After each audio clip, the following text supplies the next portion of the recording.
Space Marine 2 is just launching, and with it, a ton of us will pick up the mantle of the Emperor's Angels of Death. But whether you're a seasoned third-person shooter veteran or brand new to the series, there are a lot of mechanics that are convoluted about Space Marine 2 that took me a handful of hours to discover.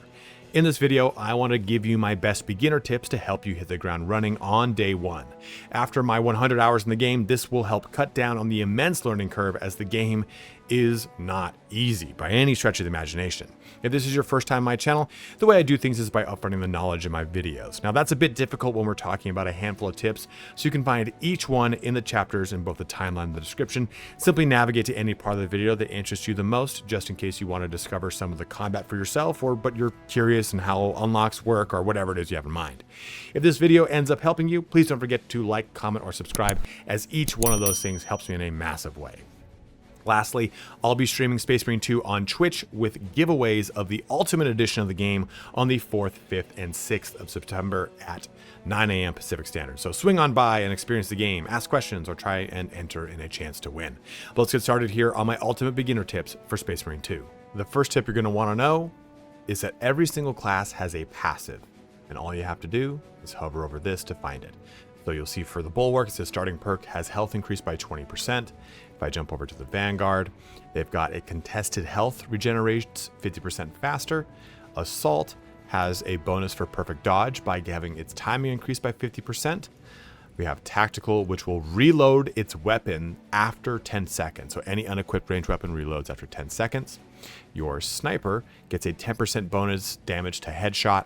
And lastly, your Heavy will give a bonus of 10% less damage from ranged attacks to all squad members within 50 meters when you turn Iron Halo on.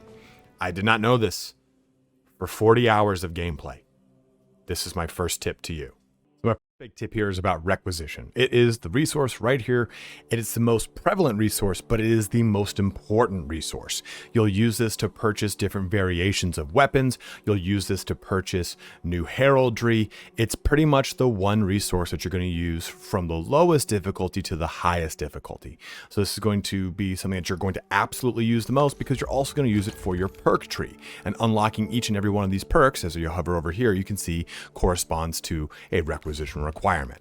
Or if I go over here and go to heraldry, any one of these will require Requisition. So Requisition is king, and there's a really quick way to get it, but most of the time you're going to be doing it either through doing online multiplayer games or through doing any operation, either co-op or single player.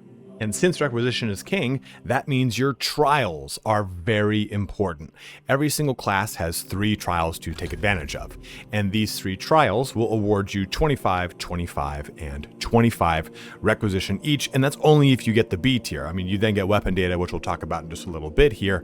But that is a real great way to get access to quite a bit of Requisition, right? So 25 times 3, that's 65 or 75 just from doing a single character. And we have 6 classes. So you have 450 Requisition just sitting on your characters. All you have to do is at least get them to silver here, but you just make sure you do that on the ones that you're playing the most, because it's going to give you a nice boost to your Requisition in the very beginning of the game. Now, another big thing for Space Marine 2 are your unlocks. Unlocking, of course, your weapons, unlocking your perks. That system is relatively straightforward. I'm going to go into that next here. But the other thing are your armor sets and your Astartes chapters. They're not necessarily very straightforward. Think of this. Your armor set is the physical pieces of armor your character is wearing. Basically, if you're thinking about this from a tabletop perspective, it's essentially kit bashing your model here. Whatever you set as your custom armor set, you are choosing individual pieces of this armor set to put on. So here's a different helmet, whatever the situation is. And you'll see as well in this, achieve victory in now 1 missions in operations mode or matches in eternal war mode to unlock. So you don't need to play multiplayer if you don't want. You can just simply play single player operations. But anytime you see a number there, so let's just jump over to this one. This says 22 missions. That is not the same for everyone necessarily. It's a countdown. So I'm only one mission away from this. So rather than seeing a bar that shows you, hey, complete 15 missions, you've got 14 of 15 completed, the game is just showing me I only need to do one more mission to unlock this armor piece. Now, after you've set your custom armor, you have your Astartes chapters. And these Astartes chapters are whatever custom or preset Astartes chapter you want to use. Now, once you do that, first you have to unlock them. By doing that, you show heraldry, you take a look, and you unlock the 3 pieces here, and you'll then unlock this chapter. Pretty much what you're doing is unlocking armor, colors more or less, the colors for this armor that you can then set in your custom armor set right here. This is a gentleman on Instagram called Sanguine Night Terrors. It's his Blood Angel's successor. If you're on Instagram and you like watching a guy who makes badass model paint jobs, go check him out. He has this exact Blood Angel successor paint job for all of his models, and it looks really sick. But conversely too, you can just set however many you want. It's worth noting right now, and at least on my build, this might be different come launch, I cannot delete any of these. You can simply recustomize them, but it's worth noting. So again, your armor sets are the physical armor you're wearing. The Astartes chapters are the paint jobs on that armor, regardless of whatever armor pieces you have equipped. Outside of all the armor cosmetic unlocks, we have the mastery point system, and attached to that is also the weapon data system. So up top, you'll see here the weapon data that we have access to. We have a green, we have a purple, and then we have that orange, right? And that corresponds to mastercrafted, artificer, and then relic. And you get those corresponding resources from each respective difficulty. The first 2 are going to get you the green, the 3rd difficulty gets you the purple, and the 4th difficulty will get you the orange here. Now, this is a pretty convoluted system when you first look at it, because you have these weapons that you unlock, and then there is a perk tree. The perk tree is progressed with mastery points, versus these are all progressed with weapon data and experience. So take a look over here. It says plasma pistol experience 7,500 out of 25,700. So I've accrued 7,500, which puts me into this tier, right? The 3rd tier. And I have to use a weapon data to purchase this tier. Let's go over here to the bolt gun to show you the difference here. My bolt gun, I have not gotten this up to 1,500 for basically up to 7,500 for tier 3, but we have the 1,500 for master crafted. And you can see here too that we have these 2 bolt pistols unlocked. Well, if I switch over to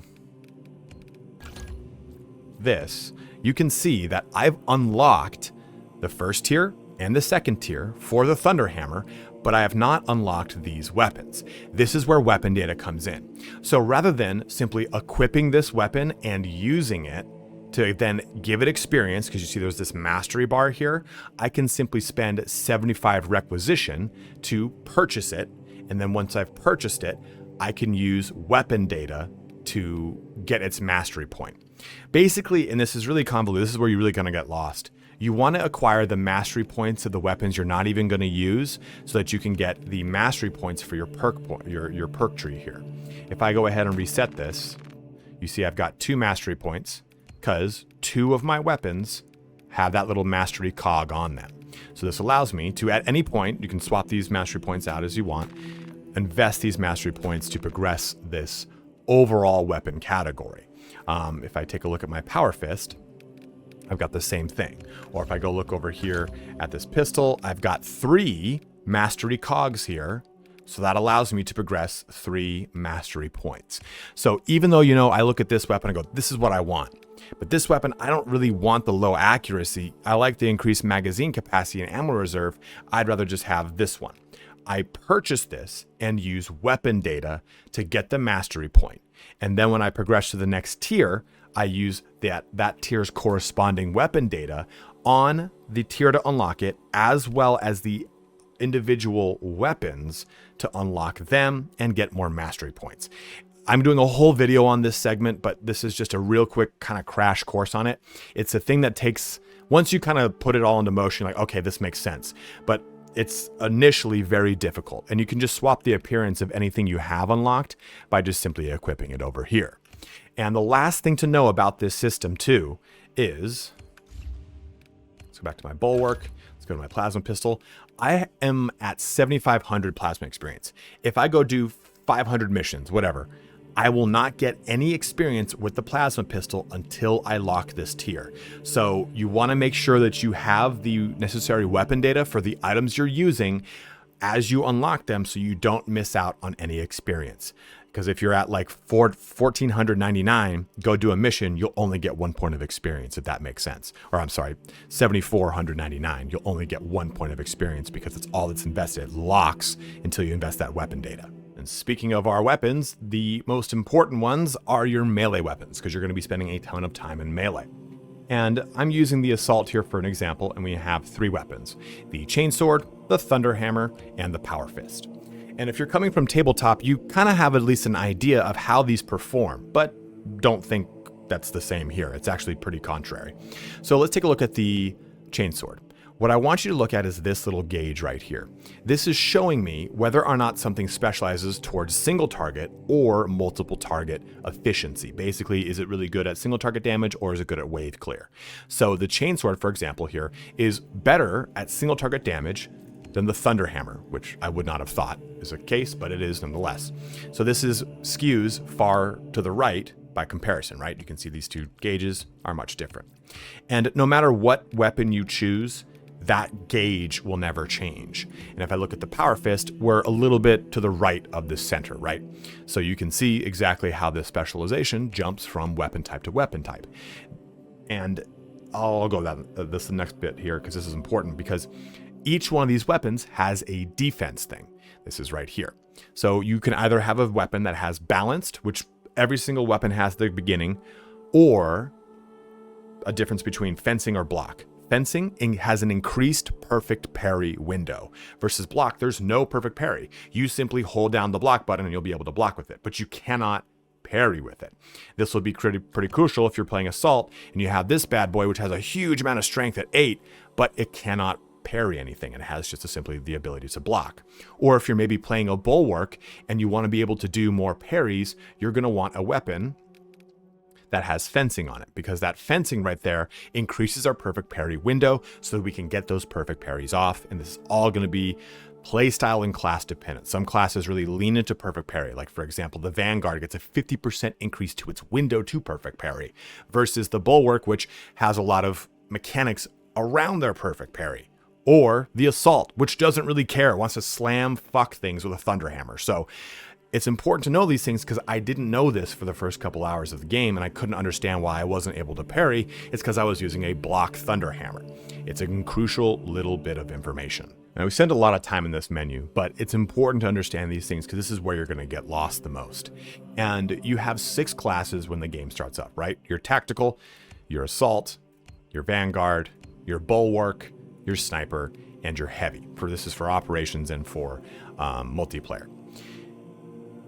I want you to know right now, every single one of these classes sucks. They're all god-awful at level 1, and that is as intended. So if you're struggling with the game, that is an intended mechanic. This is such a skill-heavy game that you need to get better at the game itself.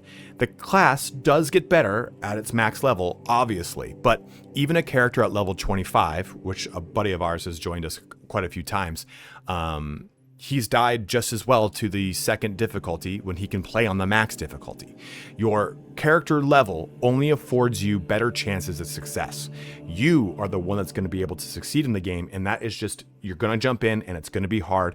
Just keep smashing your head against it, and I swear to God, it'll break through. Once you get to around level like 8, 9, or 10, the game starts to at least open up a little bit because your character has a lot of mechanics it can lean into to make those things work. But no matter what class you choose, it's going to suck to begin with. And it's really going to be coming down to how you like the playstyle of that class. So I encourage you to play every single one, do the trials for them, and see if it jives with the way that you like to play. If it doesn't, like for example, the Tactical, I've got 0 experience on it because it just wasn't a class I really enjoyed. I don't know why. I failed the mission I did it. That's why I don't have 0 experience. But try them out, see what you enjoy, and then go from there. This game is not easy. I've said it before. I'm going to say it again. If you play operations, the game is not the same as the campaign.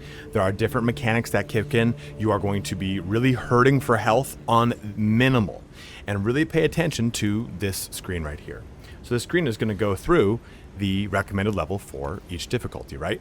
We have minimal, we have average, substantial, and ruthless. And another difficulty coming in, I think it was October, we'll have one that's set to like 25.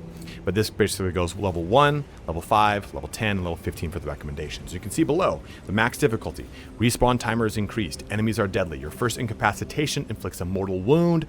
Armor data is relic, and Medicae stims are less effective.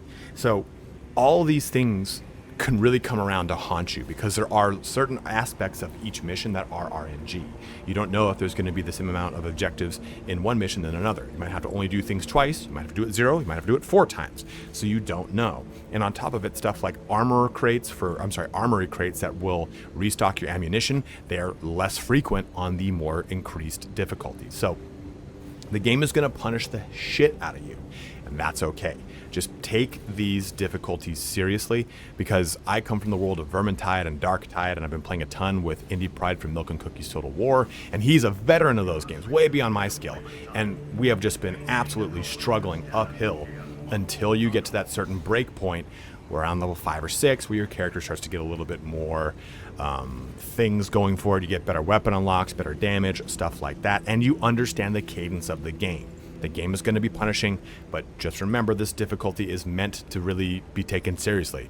Don't touch average until you're level 5 or someone's going to carry you through the game. And even then, if he's carrying you through the game or they're carrying you through the game, expect it to be a very punishing process nonetheless.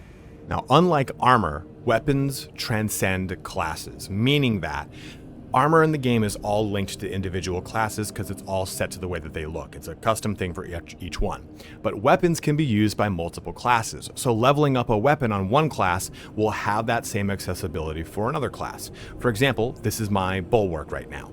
I've gotten my plasma up to 7,500 experience, but I can switch over to my heavy and use that same exact plasma gun at that same exact level. I can even swap around the points if I so wish, whatever I want to do. So this allows you to have a character that has its own kind of approach to leveling up weapons that you can then use on maybe a character you're not so good at. An example here would be the bolt pistol. The bolt pistol I've used on my assault quite a bit, and it's just about at that tier 3. Well, the sniper, when it first starts, is really a struggle until it starts to get a lot of its talents online to give itself a little bit more oomph. But having a nice leveled up bolt pistol is going to enable me to jump into the sniper at an easier level. So if you're struggling with one class, try to use the fact that some of these weapons will transcend the class. I believe the Stalker bolt rifle and the bolt carbine are both accessible here. No, they don't. Maybe it's over here on the tactical. Stalker bolt rifle and the carbine. So you can see it's like I can play tactical for a little bit, level these weapons up, and go ahead and use them on the sniper, or vice versa. I've been playing the sniper a whole ton, and I've actually started off by using the Stalker bolt rifle, and now I can go do it on the tactical. So you can have a lot of fun. Melt-a gun is an example, or melt-a rifle here is an example of ones that is accessible in other classes as well. So try to use this to your advantage to help you kind of more or less power level certain classes that you're struggling with. One of the most important skills you need to master with Space Marine is dodging and then hitting things and then getting a gun strike. So I'm going to go ahead and I'm going to press start. I'm using my controller on my PC, and you can see that pretty much you've got all of your combos right here. But everything will have something like this. It says cannon punch, which sounds a lot like falcon punch. While evading or while sprinting, right bumper, which is just going to be left click, right? Left click if you're on a keyboard. So if I run, right bumper, I do that. It's the same thing if I were to do this and that. So it's a dodge and a left bumper, a right bumper, sorry. What this enables you to do, and I'm going to try to show it off here while doing this, filming this live. I'm bound to fuck up. What this allows you to do is hit any of the base level creatures, Tyranids, any of the Gaunts, Hormagaunts, Termagants, or Zangors, and knock them over so that you can get a gun strike. The gun strike will then give you 1 bubble of armor. This is the most crucial thing to learn because it will keep you in a healthy situation where you can push through hordes and still maintain armor rather than just simply dying because you just can't get a kill off, you can't get an execute off. This just allows you to basically spam this, and this, this, and this. Keep messing up live on air like I'm doing right now, and you can keep your armor up. So let's go ahead and do this, and that little reticle will pop up, R2, and I do that. So that enables me to keep my health from always dropping, right? You want to try to mitigate your armor as much as you can because it's going to fall off. It's going to fall off very quickly in the higher difficulties. So again, just one more time, I'll sprint over to these guys, and we're going to just simply right bumper them, and then I'm going to hold down or press R2. Here, that little reticle pops up, and we press R2, and we're good. It will always appear, and be like, okay, now I'm back again. Again, see if my armor is just staying up this way, rather than constantly having to worry about it. It's kind of something you're going to do more when you're in a pinch, and less when you're like kind of always on the go. Now another big one are these bulbs, these barbed bulbs here. You'll see they'll spit out this little like green sperm. Basically what you do is you shoot them. You shoot every time you see those things, and this enables you to be able to push through them without getting hung up. They will slow you down otherwise, right? If I walk through it, it slows me down. It'll eventually poison me if I stay in this. I'm just taking the damage here, but showing a video. But the big thing is you want to shoot those. On the lower difficulties, it's not as crucial, but once we get into higher ones, it's going to be absolutely crucial because those things will slow you down and they will be extremely punishing. And you can just die in the middle of filming the video, but my point remains, shoot the bulbs. That was the point of this whole portion. At least my bot helps me out. When you jump into your first game, you're going to be wondering, how the hell do you keep ammo up? How do you keep your health up? How do you keep your armor up? All sorts of things. Well, look for these green crates. They're huge. They're very important. They will scale with the amount of active players in the game versus the bots. And they will have ammo drops. They will have armor boosts. They will have health. They will have pretty much everything you need. You can just simply dodge right through them. There's only one person here. It seems to be that Medicae will almost always only drop one, unless there's 3 players, then it will drop 2. But usually ammo will drop sets of 2 per player. Armor boosts will drop 1 per player. So this is the only one that seems to be relatively finite, so you do have to kind of determine what's going to make the most sense for you. Now, if you want to play the Bulwark, what you're going to struggle with is perfect parry. That's what I just did right there. And it will be a pain in the ass to do. And it'll get shot by a sniper while you're recording a video. But my point is, you really need to think of parry as a tap versus a hold. It's the only class that has a shield. And with a shield, I can hold it down and watch it. Tank the shot. No big deal. Takes a full shot. No one else can do that, right? Well, as a result, it's very easy to hold down to parry when you are playing any other class. With the Bulwark, in order to get a perfect parry, you have to really be keen about doing a tap versus an actual hold. Like I said, it's going to be very easy to simply hold down the button, but with Bulwark, if you do that, you'll just simply use your shield. So if we can see if we can time this here, that is a perfect parry. Your character will do some sort of like a big gesture, and I find it to be far easier to do it. This is a balanced weapon. Far easier to do it here on a Power Fist than it is on any other weapon in the repertoire of the Bulwark. The Bulwark has a high skill ceiling, and it's the one I have probably the most time played on. But I will tell you that once you really kind of get that timing down for perfect parry, your character will really start to feel very tanky and very survivable. But until then, it's a matter of realizing if you don't hold left bumper, well, whatever the block button is, you have to simply tap it to get that going right there. I did not think I'd get that many perfect parries because it's still tricky for me, and I have something like 30 in the game. So if you're playing Bulwark and it is tricky to get the perfect parries, that is intended. It sounds shitty, but it's a skill issue right now. You'll get the timing down, and it'll eventually be way easier for you to do. I switched over to my assault for this one. Some classes, well, most classes, have a charge attack. The heavy, the Bulwark, the assault really is dependent upon the weapon. And that charge attack, you hold down your left or your activatable, whatever it is, mine's right bumper, maybe it's left click for you on PC. But you don't need to hold it down for that long. In fact, there you go.